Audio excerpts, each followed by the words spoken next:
Let me tell you something right out the gate. Nobody in that fancy law office expected an 8-year-old girl to be the one to bring everything crashing down.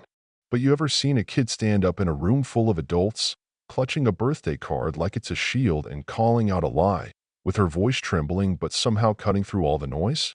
That's exactly how Zora Johnson set the tone for the wildest fight Oakwood Heights had ever seen. And believe me, nobody left that room the same. You know what I mean. Now, before we dive all the way in, let me know where you're tuning in from. Drop it in the comments, tap that like button, subscribe if stories like this get your blood moving, and stick around. Because what you're about to hear isn't just about a will, it's about a little girl versus a whole system built to keep people like her quiet. See, Zora grew up in Oakwood Heights, Chicago, a place full of history and soul, but lately changing fast. Coffee shops and condos where corner stores used to be, old folks packing up and leaving as property taxes and rents doubled overnight, white families moving in with their security systems, and black families moving out, heads low. For Zora, this was home, but every day it felt like someone was trying to wipe her memories right off the map. Her dad, Marcus Johnson, ran the last black-owned bookstore in the neighborhood, Sacred Pages. That place was a refuge. Kids sprawled on the floor during story time, teens hanging around after school, grown folks arguing about politics or poetry or whatever the latest drama was. Marcus raised Zora alone after her mother passed from a hospital's routine error, and he never said it straight. But Zora overheard enough to know folks like them never got a fair shake. That bookstore and the old Victorian they lived in had been in the family since 1942. Her great-granddad fought redlining to get it, came back from the war and put roots down that nobody was going to rip up easy. What folks didn't know was how Marcus prepared Zora for this fight. He'd sit her in the study, teach her to spot his signature, especially the special loop on his J, because, as he'd say, documents can take away everything if you don't know what's yours. He knew his time was short, heart trouble was catching up. But he never once talked about dying. Just left breadcrumbs, taught her to recognize what's real, made her promise to protect their legacy. And then one morning, Zora found him slumped over his desk, gone. Just like that. The last thing he wrote was a letter fighting another condo project. A couple weeks later, Zora is sitting in a law office high above downtown, shoes dangling, clutching Miss Constance's hand. Miss Constance, their neighbor who was like a grandma after Zora's real one passed. Richard, Marcus's half-brother, was there too. Real estate hotshot, light-skinned, always in a sharp suit, never liked coming around Oakwood unless he had business. Marcus once told Zora, "Your uncle climbs ladders. I build foundations." Richard's company had been snapping up Oakwood houses, evicting folks, and building stuff the old community couldn't afford. So when the lawyer read Marcus's will, leaving everything, the house, bookstore, even the money, to Richard. With full confidence he'll provide for Zora, Zora almost stopped breathing. She knew her dad would never trust Richard with her future. Then she saw the signature, stiff, no loop, nothing like the one he'd practiced with her for years. Right then, she jumped up, birthday card in hand, and called them all out. The room went dead silent. Of course, the adults tried to brush her off. Grief makes kids see things, they said. Richard leaned in, all fake sweet, talking about opportunities for her, best schools, trips abroad, like she cared about that more than her own home. Miss Constance spoke up too, but they tried to push Zora out to the lobby while they discussed grown-up things. But Zora heard them, heard Richard gloating about the demolition permits, talking about breaking ground, history only maturing when it sold.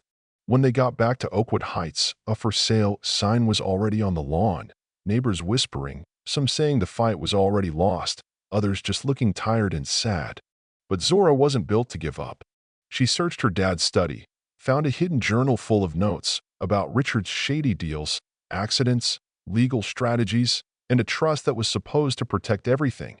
Things escalated quick.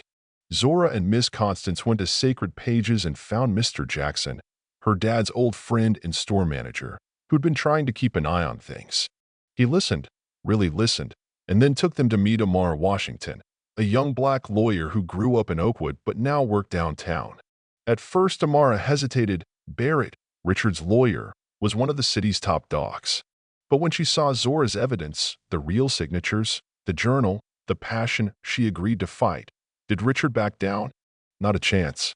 Next thing, police showed up, trying to charge Zora and her crew with trespassing on his property. The legal process turned into a nightmare. Delays, missing paperwork, court clerks suddenly losing their memory, Judge Henderson playing golf with Barrett and ignoring every shred of evidence Zora's side brought up. All the while, Richard played the media, painted Zora as an angry, unstable kid, and himself as a hero just looking out for family. But Zora didn't stop. She rallied the community, posters, flyers, social media, stories about families displaced by Richard's company. Her friends helped distribute them. The old heads in the neighborhood showed up to town hall meetings, sharing stories about fighting for the right to even live there back in the day. Some of the new white neighbors got mad about declining property values, but others saw the history and joined in. There was a twist. Turns out Marcus had helped Richard out financially before, covered a loan, kept records of it.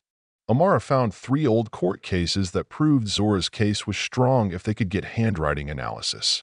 A former assistant from Richard's company hinted that forging signatures was routine there.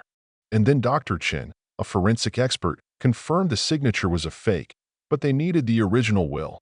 After a break-in at the house, nothing stolen but all the important papers ransacked.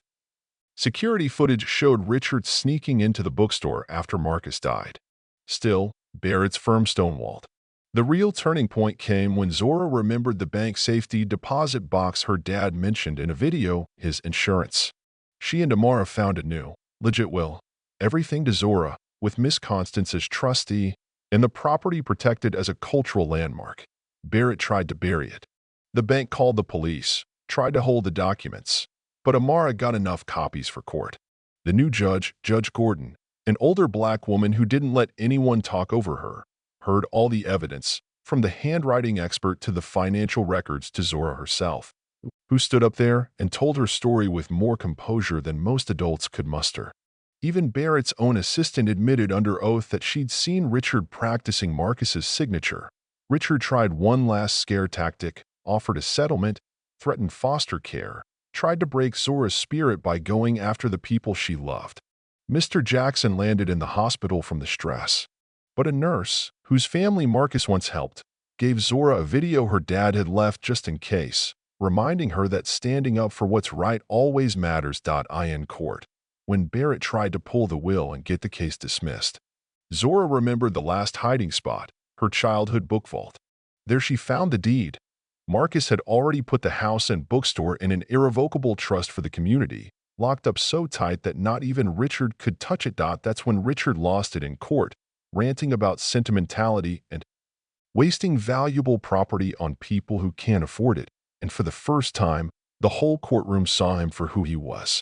Judge Gordon ruled in Zora's favor, referred Richard and Barrett for criminal investigation, and put the property into a community trust. The bookstore reopened, the home became a center for black culture and history, and even some of the city's displaced families found help through new programs. Richard's company collapsed. Barrett lost his law license. A year later, Zora stood on her porch, sacred pages buzzing with life, the community stronger than ever. She found a final note from her dad. Our legacy isn't in buildings or books, but in the values we live by and the community we nurture. She knew now that justice wasn't about paperwork. It was about showing up, standing together, and refusing to be erased. Well, what would you do if someone tried to erase your family's story? Would you have the guts to fight like Zora, no matter the odds? Drop your thoughts below. What's the legacy you'd protect? And do you think justice is possible when the system's stacked against you? If Zora's courage moved you, hit that like button, share this story, and subscribe for more real stories about ordinary people taking on extraordinary battles. Because sometimes, the smallest voice can spark a movement nobody saw coming.